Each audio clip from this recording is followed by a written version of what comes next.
Hear that music? That's a place where you get some mosquitoes with the Zika virus. Narlands, Louisiana.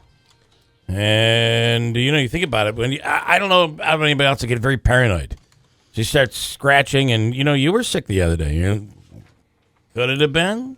I don't think so. But probably not, but people worry about I didn't things. know. I was alarmed to hear Phyllis say that you get symptoms for 2 days, and then you're fine, but it sticks with you for maybe 8 weeks or something. And that was why I kind of raised my hand, was because there was like a Friday and a Saturday where I thought I had the flu, and then it was done. Yeah. John Zogby on the line right now. Huge night. If you went to bed early last night and you woke up today, you were like, what happened? John Zogby, good morning. Did you see it coming? Ted Cruz stepping down last night. No, I didn't. I thought he'd be defiant. I mean, there was every reason in the world for him to do that, but, he'd really come unhinged the few days before Indiana, and especially yesterday. And, he looked like he couldn't carry on, but he's a zealot, and I thought that he would. Yeah. That's funny. Okay, so your headline this morning I was reading, basically, it's his fault. He blew it. Well, he blew it early. Of course, look, in retrospect, I don't know that Donald Trump actually could have been stopped, but we didn't know that. But the early Ted Cruz was embracing Donald Trump. He was the only one. And, there was the hope there that Trump would fizzle and Cruz would not have alienated Trump's supporters. But ultimately, Cruz fell to what others had fallen to, which was getting down deep into the trenches with Donald Trump, where the slogan is, if you think I've hit rock bottom, I've got a jackhammer here, and we can go even lower. Yeah.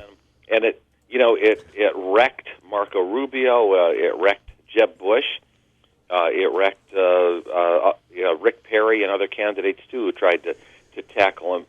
So in retrospect, I'm not sure what Cruz could have done, but what he did the last couple of days was unseemly. Even the Carly Fiorina, it was one thing after another that just seemed to be not working well for him. I want to ask Kasich, who, by the way, right now, if it all ended right now and Donald Trump said, I'm taking my delegates, but I'm out, and whoever has more delegates can become the nominee, that would be Marco Rubio. It would. After Ted Cruz.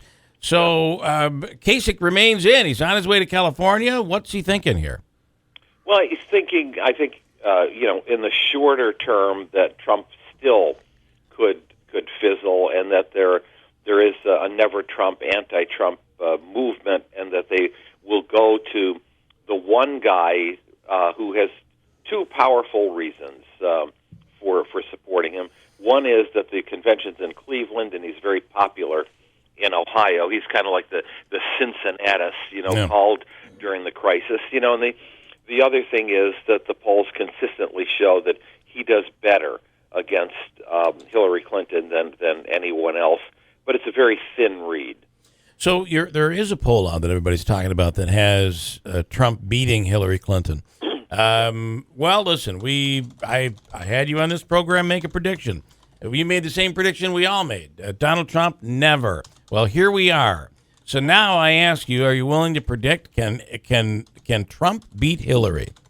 Oh, I wouldn't predict anything. This is very unpredictable. But is it within the realm of possibility?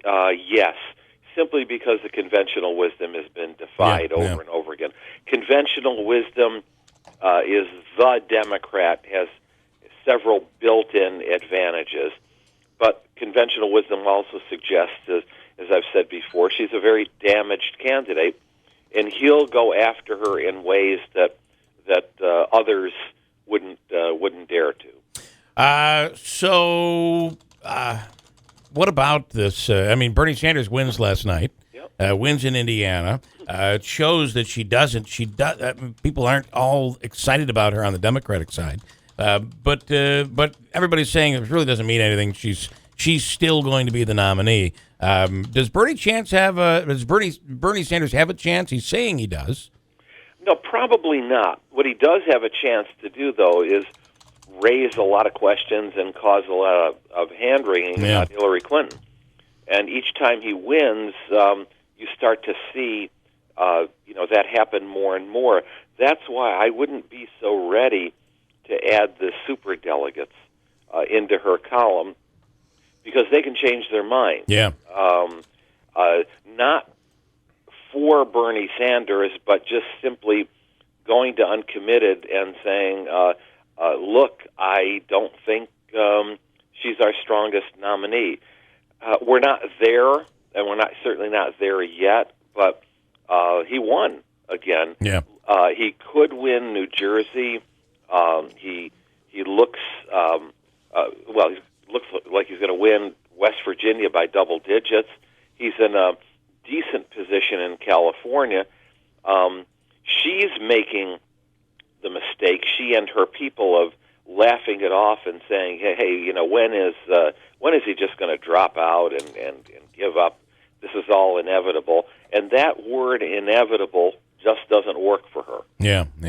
Christine. John, why is it that the introduction of a perceived socialist into the Democratic race is not as divisive as the introduction of a conservative in the Republican race?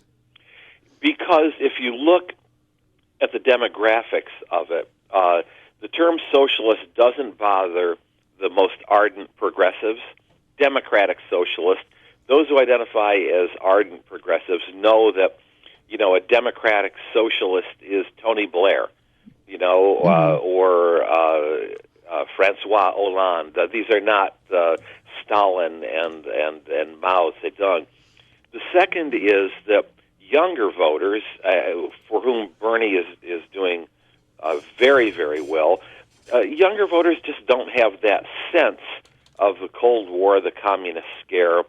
Democratic socialism is different, sounds, just as good as anything else, particularly maybe even sounding better than, liberalism, conservatism, things that just haven't worked. Yeah. Independents, in a general election, where do these guys go? Oh, boy, that's a good question. You've got Trump with a 67% unfavorable rating, Hillary with about a 57% unfavorable rating. And some of that is the opposite parties, but some of that are independents. Independents going to have a very difficult time. In the head-to-heads, we're still seeing, anywhere around 35-40% of independents undecided at this stage of the game. Okay, and then my last question is going to be: it was more of an observation. I was young kids, voting age, really trying to stomp for Bernie Sanders. When asked, all right, when Bernie's out, who do you vote for? Their answer was Trump. So they're clearly not digging into the issues, because you couldn't. So where do these guys go? I don't know that it's just automatic that a young Bernie Sanders voter automatically goes with Hillary Clinton. Doesn't go to Clinton, more than likely doesn't go to Trump either. Could be persuaded to go to Clinton if Bernie Sanders' endorsement is a strong one. Barack Obama's is a strong one. But most importantly, Trump and his statements about Latinos and about women, about building a wall, Muslims, those are the sorts of things that are just so non-millennial. Yeah. It's hard to see him picking up a lot of support. Crazy. All right, listen, it's ZogbyAnalytics.com. John, as always, this has just been crazy. But as always, thanks for coming on. We appreciate it. Sure. Take care. Right. John Zogby. Hold on, we're making a big announcement. We'll do that coming up in a second. Hold on tight. We're back here in 2 on WIBX.